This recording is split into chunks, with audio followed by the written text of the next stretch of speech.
Армысыз, құрметті көрермен. Қазақстан ұлттық құрамасы дәл қазіргі сәтте жол айрықта тұр. Сондықтан біз Ереванда өткен Армениямен жолдастық кездесуге екі, тіпті үш түрлі тараптан қарадық десек те болады. Біріншіден Магомед Адиев кетті, одан кейін команда қандай жағдайда. Екіншіден өлі кезінде әзірше екі-ақ матчқа команда тізгінін Руслан Балтиев ұстап отыр. Ол қандай нәтиже береді? Үшінші, Черчесов қандай ой түйді? Міне осы мәселе төңірегінде бізде ой тарқатып көрейік. Ендеше кеттік.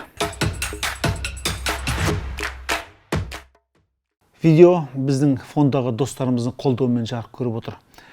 Қазақстан бойынша ай сайын 20%-ға дейінгі шектеусіз кешбегі бар үздік VIP бағдарлама фонда екенін айтқан жөн.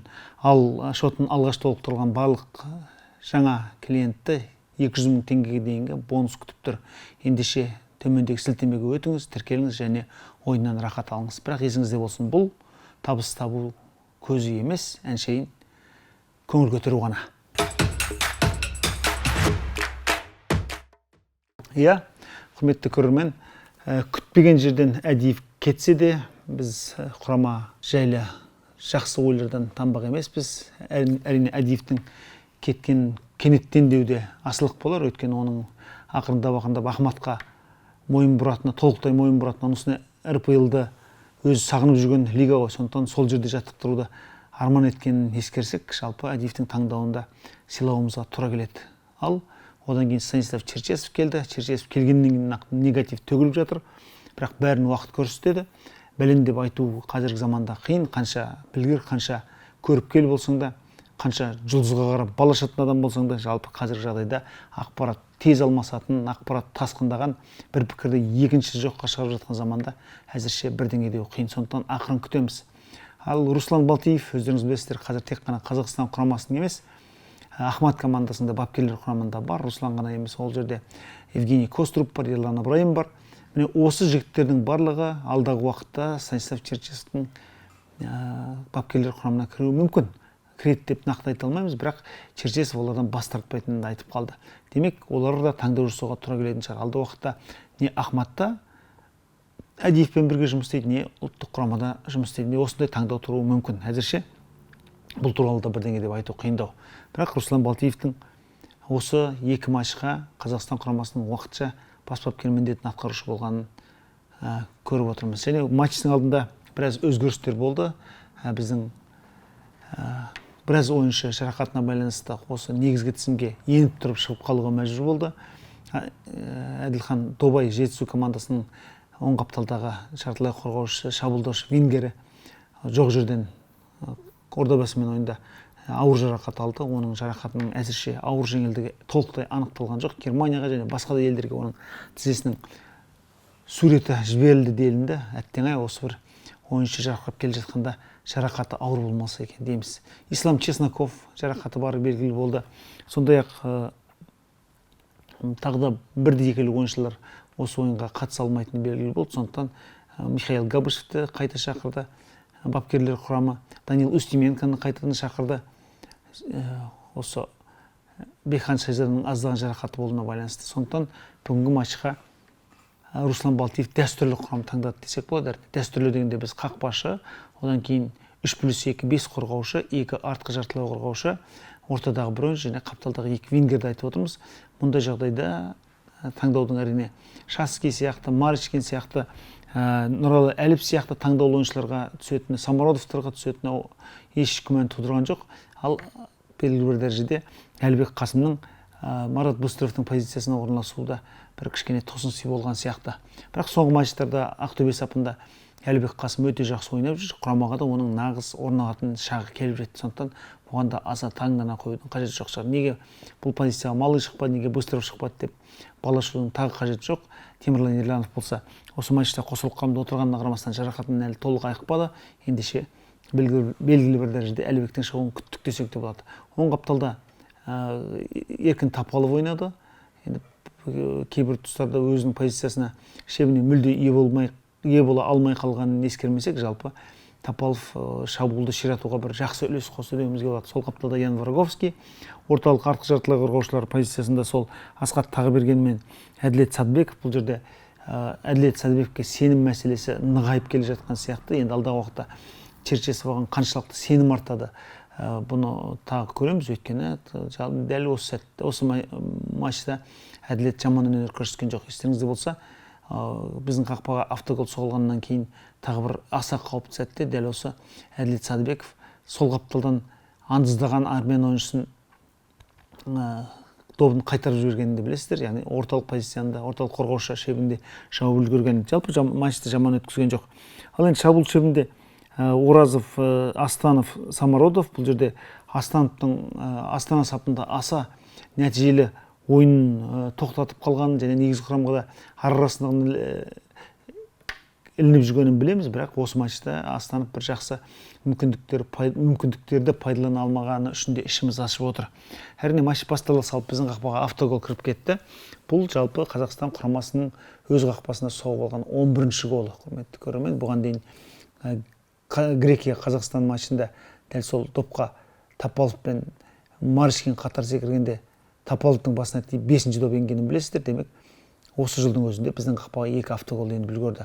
Ал Александр Марышкин болса Сергей Малыйдың рекордын қайталап отыр. Яғни өз қақпамызға соғылған 2-ші автоголы оның. Бұған дейін Сергей Малый дәл сондай бір анти-жетістік, анти-қаһармандық, қалай десек болады, анти-рекорд жасаған болатын. Міне дәл сол рекордты Марышкин де қайталап отыр. Марышкин осыған дейін Әзербайжан Қазақстан кездесуінде, яғни Ұлттар Лигасының 2022 жылғы соңғы матчында өз қақпамызға гол соғып алған еді. Ол матчта әрине Марышкиннің голы көп ештеңе шешкен жоқ. Ол матчта Марышкиннің голы керісінше жеңіс голы болған Әзербайжан үшін. Ал бүгінгі матчта әрине армяндардың жалпы ойынды сенімді өткізуіне бір алғышарт жасап берген сияқты. Ал осыдан кейін біздің жігіттер дәл сол Марышкин 19 минутта өз қақпамыздың бағанына тигізді. 43 минутта Максим Фармонов маңдайшадан ұрды. Былай қарағанда біздің команданың жолы болған жоқ. Қаншама жақсы шабуылдар ұйымдастырды. Қашанға дейінше Қазақстан құрамасы қарсыластың айыбалаңына дейін жақындап, бірақ шабуылды дұрыс аяқтай алмай жатады. Бірінші таймның өзінде бізде кемінде 3 тамаша гол соғатын мүмкіндік болды. Сол Самаровта тамаша мүмкіндік болды. Ерхан Астановтың бір тамаша мүмкіндігі болды. Жаңағы Марышкиннің мүмкіндігін айтып отырмыз. Қақпашы Чанчаревич өте жақсы ойнады. Қайшылап тепкен кезде Самаровтың добын қалай алып шықты.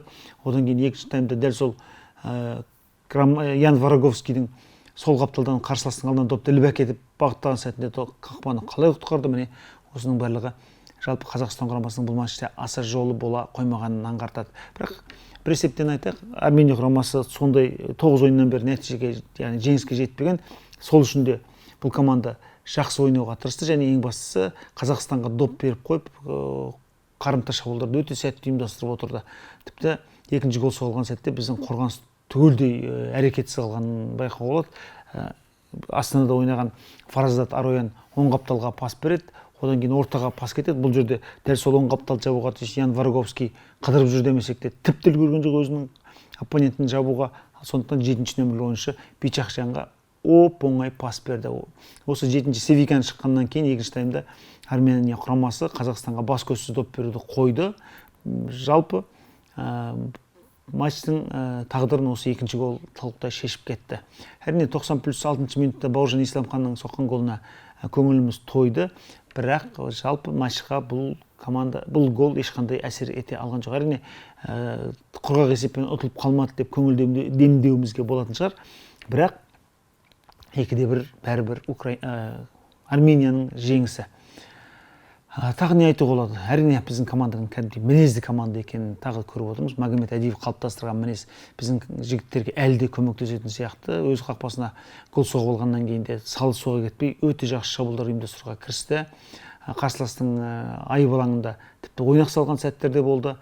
Тіпті кей тұста ағылшын футболының элементтері де көрініп, не Асқат Тағыберген, не Александр Марышкин, не оң қапталдағы Еркін Топалов айып алаңына бір әдем пас көтеріп беріп жатқан сәттер болды. Әттең біздің ойыншылар ондай сәтте бірдекілі офсайдта қалып қойды. Әйтпесе шынында да шабуылды тамаша аяқтауға болатын еді.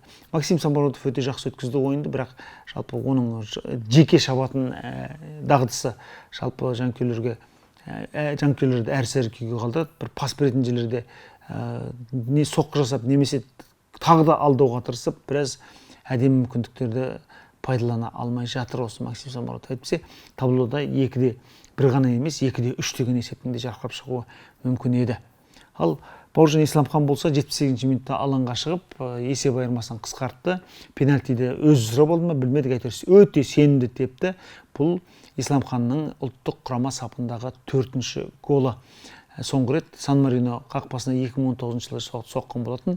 Ұлттық құрама сапындағы соңғы голын, яғни құрама сапындағы 4-ші голын осылай соғып отыр. Бұл доп әрине ойынның тағдырына тікелей әсер еткен жоқ. Дегенмен ойынның жалпы картинасын алып қарасақ, Черчесов болашақ шәкірттерінің аса кәдімгі осал емес екенін байқай алатындай ойын көрсетті деп есептейміз.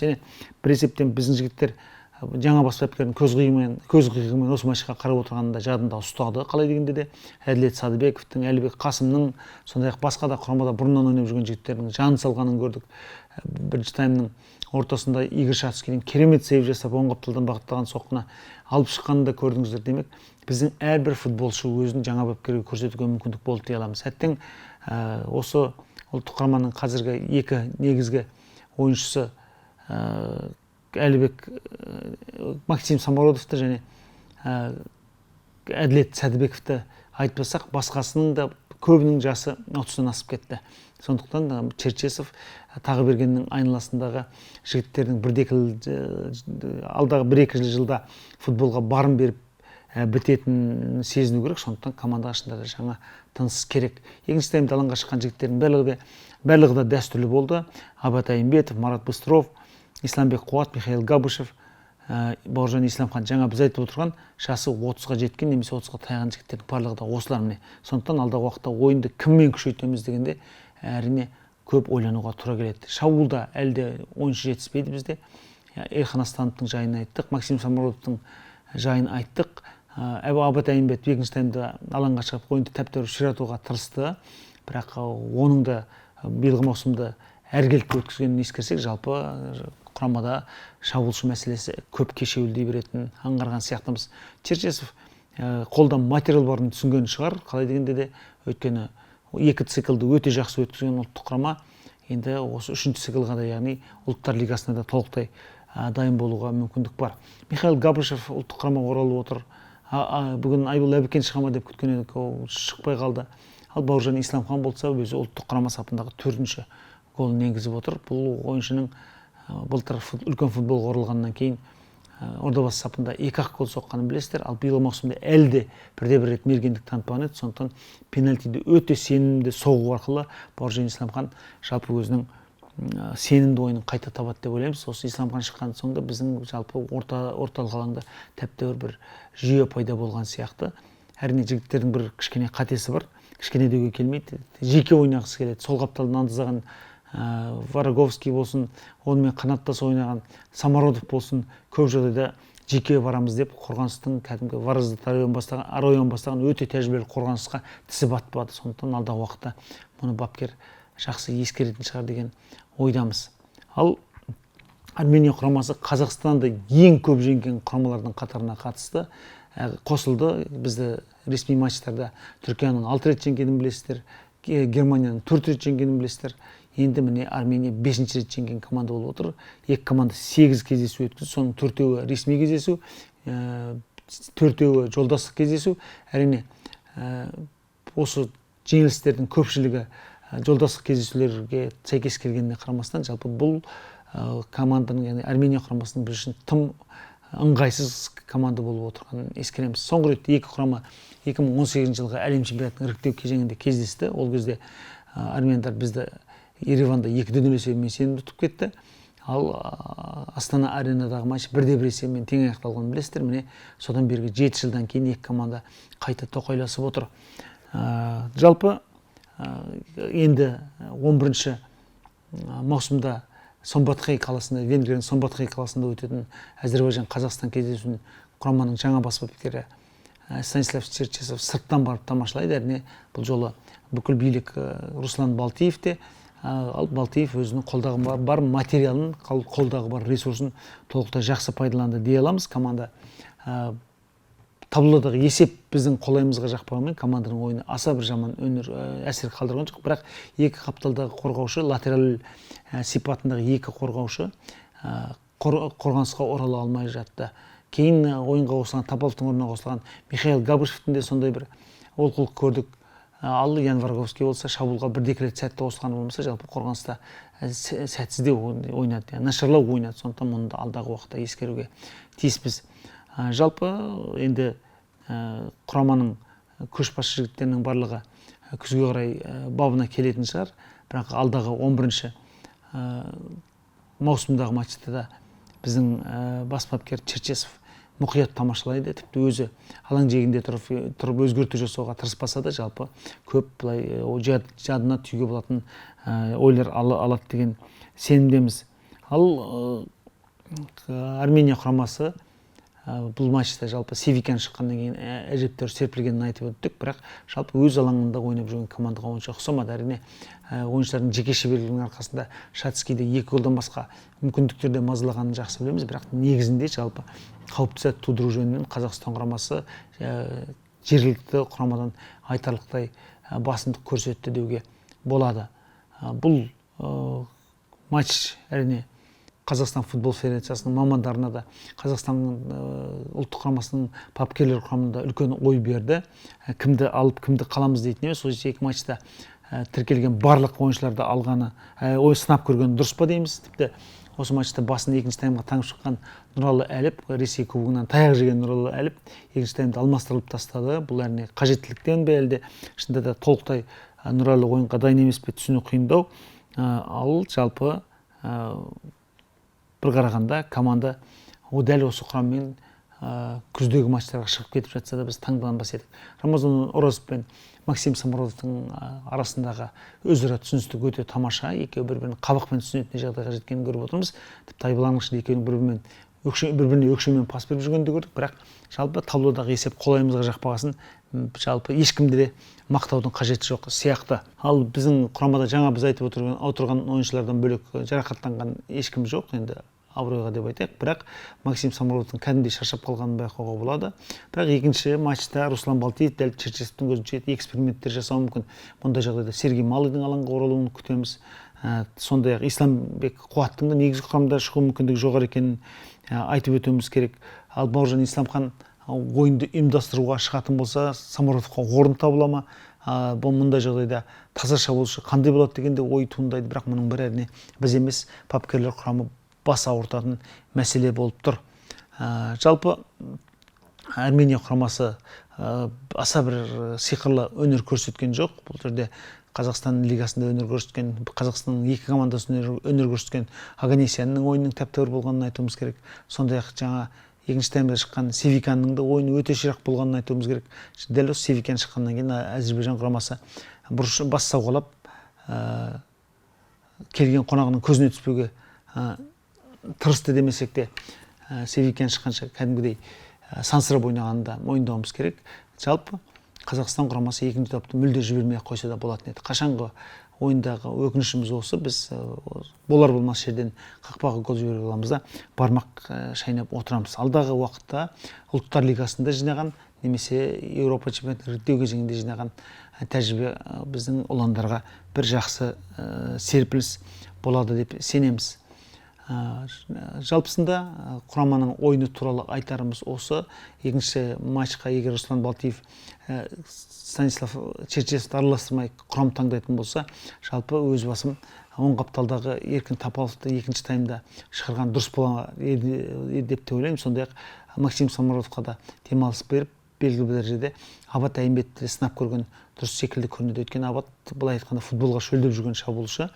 Ол осы ұлттық құрамаға кеткенде Қазақстан құрамасының сапында Арменияға қарсы ойнайтын Абат Айымбетке табыс тілейміз деп Адана Демирспор командасының инстаграмдағы ресми аккаунты Абаттың суретімен пост жариялады. Сондықтан оның әрбір қадамы қазақстандық емес, түркиялық жанкүйерлердің де көз алдында десек қателеспейміз. Сондықтан алдағы матчтан біз үміт күтеміз. Жолдастық кездесу болғанына қарамастан бұл нарқы жоғары ойындар болуы мүмкін. Өйткені осыдан кейін командалар жалпы ұлттар лигасын бастап кетеді. Ал жақында келіп жеткен ақпарат бойынша Қазақстан ұлттық құрамасы осы ұлттар лигасындағы өз алаңындағы матчтарын Алматыда өткізетін болып толықтай шешілген сияқты. УЕФА нұсқаған, ФИФА нұсқаған кейбір кемшіліктерді Қайрат командасы бастап, жалпы орталық стадионда орнына келтіріліп жатыр дегенде де құлағымыз шалды. Сондықтан ұлттық құраманың былай айтқан кезде ойнайтын жері бар, төбесінде шатыры бар деуімізге болады. Өйткені әрине Астана Арена күзгі дүниежүзілік көшпенділер ойынына дайындалып жатқандықтан бәрібір бізге орталық стадионның дайын болғаны керек. Жалпы айтарымыз осы. Армения құрамасы былай айтқанда көп күш жұмсамай-ақ жеңіске жетіп алды десек болады. Ал біздің жігіттер әлі де бір қайнау ішінде екенін көрсетті. Әрине бапкердің көзіне түскісі келгені бар, мүмкіндік болса жарқырап көрінгісі келгені бар, бірақ жалпысында нәтижеге жұмыс істей алмады біздің жігіттер. Қақпаға бағытталған соққы саны бойынша да Қазақстан құрамасы сәл ғана алда болды. Бірақ бұның бәрі әрине таблодағы есепті өзгерте алмайды. Сондықтан алдағы ойындарда ұлттық құрамаға табыс тілейміз, жаңа тыныс тілейміз, жаңа бір серпін керек екенін өздеріңіз де жақсы білесіздер.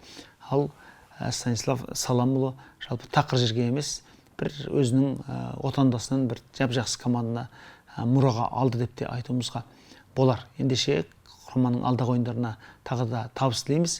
Әзербайжанмен кездесуден кейін тағы да эфирде жолығуға тырысамыз. Ендеше аман сау болыңыздар.